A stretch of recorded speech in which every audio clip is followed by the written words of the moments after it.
प्रयागराज महाकुंभ, जहाँ करोड़ों लोग पवित्र संगम के जल में डुबकी लगाकर अपने पापों का प्रायश्चित करते हैं। लेकिन हर आत्मा का प्रायश्चित इतना आसान नहीं होता। कुछ पाप इतने गहरे होते हैं कि उनका भार अगले जन्म तक पीछा करता है। यह कहानी है अर्जुन शर्मा की, जो 2025 के कुंभ मेले में आया था। अर्जुन को यह नहीं पता था कि यह यात्रा उसके लिए उसके जीवन का सबसे बड़ा इतिहास बनकर रह जाएगा। 23 वर्षीय अर्जुन अपने माता पिता और बहन के साथ प्रयागराज के संगम में पहली बार स्नान करने आया था। संगम के किनारे श्रद्धालुओं की भीड़ में खोया हुआ था, लेकिन अर्जुन का मन विचलित हो रहा था। अर्जुन जैसे ही उस संगम के जल में पैर रखा और पहली डुबकी लगाई, उसे लगा कि कोई उसके कानों में धीमी आवाज से उसे पुकार रहा हो, अर्जुन अर्जुन।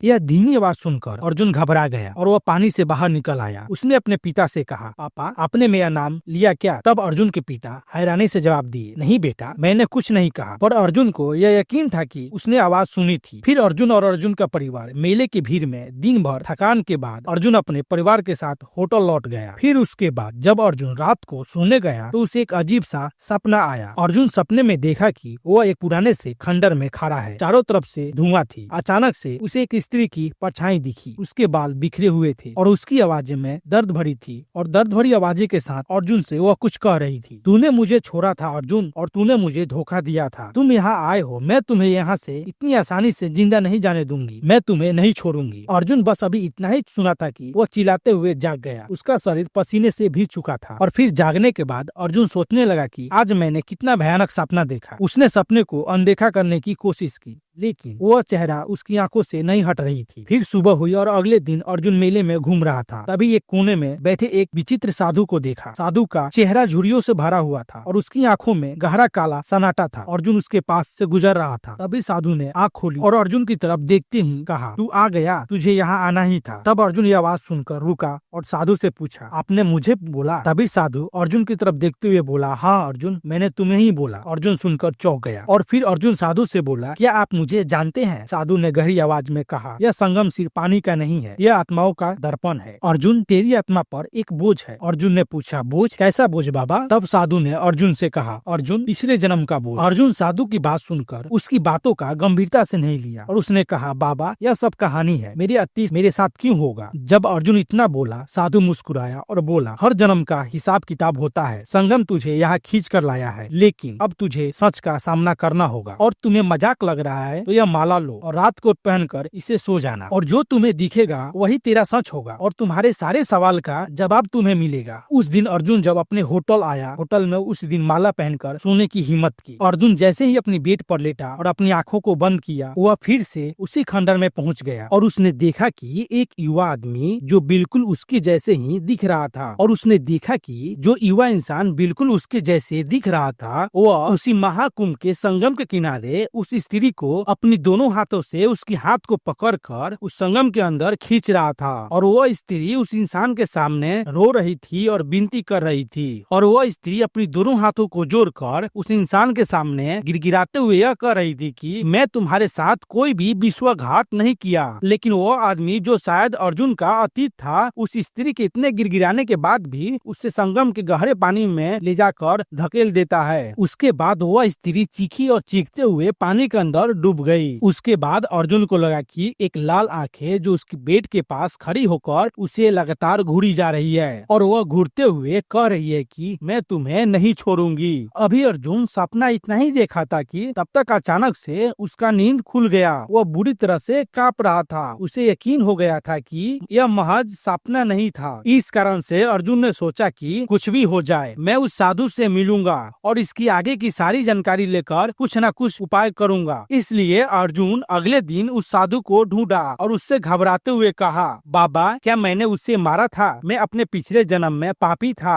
अगर मैंने उसे पिछले जन्म में मारा था तो मेरे साथ इस जन्म में ऐसा क्यों हो रहा है? मुझे तो मेरे पिछले जन्म में ही उसकी सजा मुझे मिल गई होगी। बाबा, आप ही मुझे बताओ, अब मैं क्या करूं? अर्जुन की पूरी बात सुनने के बाद साधु ने गंभीर आवाज में कहा, उस स्त्री का आत्मा संगम में बंधा हुआ है। तुम उस स्त्री को महाकुंभ के समय उसे जान से मारा था, इसलिए वह स्त्री हर हर बार महाकुंभ पर अपने साथ अन्याय का बदला लेने आती है और अपना बदला लेने के लिए कई वर्षों से यहाँ पर तुम्हारा प्रतीक्षा कर रही है। इसलिए उसकी शक्ति तुम्हें इस संगम पर अपनी ओर खींच कर लाई। उस साधु से यह सब सुनने के बाद अर्जुन रोते हुए कहा, मैं उससे माफी मांगना चाहता हूँ और बाबा कृपया कर आप मुझे बचा लीजिए, मैं मरना नहीं चाहता। तब साधु अर्जुन की ओर देखा और कहा, बेटा यह इतनी आसान नहीं होगा, लेकिन एक उपाय है और वह बहुत कठिन है और शायद तुम्हें वह माफ भी कर दे। अर्जुन इतना सुनने के बाद बोला, मैं कुछ भी करने के लिए तैयार हूँ, आप बताइए क्या करना है। तब साधु ने कहा, तुम्हें संगम के गहरे जल में आधी रात को उतरकर उसकी आत्मा का सामना करना होगा और उससे माफी मांगना होगा। अगर उसका आत्मा ने तुम्हें माफ कर दिया तो तेरा श्राप और वह तुम्हारा पीछा छोड़ देगी, लेकिन अगर वह तुम्हें माफ नहीं करेगी तो तुम्हें अपनी जान से हाथ धोना पड़ेगा। अगर तुम अपना जान बचाना चाहते हो तो बस तुम्हारे पास एक यही आखिरी रास्ता है और इसमें मैं तुम्हारी कुछ मदद करूंगा। फिर अर्जुन ने साहस जुटाई और कहा, मैं जाने के लिए तैयार हूँ, आप बताइए मुझे क्या क्या करना होगा। तब साधु ने अर्जुन को माला दिया और कहा, यह लो, इस माला को अपने गर्दन में पहन लेना। इससे यह होगा कि वह जो भी तुमसे कहेगी और तुमसे करने के लिए कहेगी उसमें यह माला तुम्हारा साथ देगा। लेकिन याद रहे, यह माला गलती से भी पानी के अंदर जाने के बाद बाहर ना निकले। फिर अर्जुन ने किसी तरह साहस कर